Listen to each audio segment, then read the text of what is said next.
ఎప్పుడు కూడా ఆశ్రయం దొరుకుతుంది. ప్రార్థించే వారి జీవితంలో ఎప్పుడు మేలు చేస్తాడు దేవుడు. ప్రార్థన చేసేవారి జీవితంలో ఎప్పుడు జయాన్ని ఇస్తాడు దేవుడు.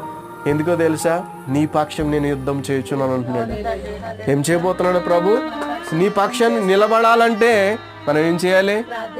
ప్రార్థించాలి. ప్రభు నాతో ఉన్నాడు అయ్యా అని పిలిస్తే నా దేవుడు అంటేనే నీ స్వరానికి నా దేవుడి చెవి వినే విధంగా నీ భక్తి ఉండాలా.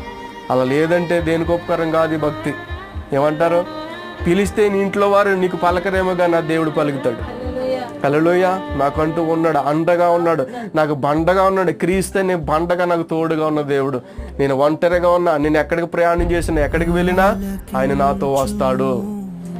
అర్థమవుతుందా?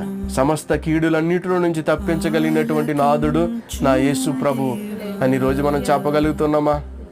చూసారా? మీకు నిత్యము ఆశ్రయంగా ఉండడానికి దేవుడు ఇష్టపడుతున్నాడు. యెహోవా నీతో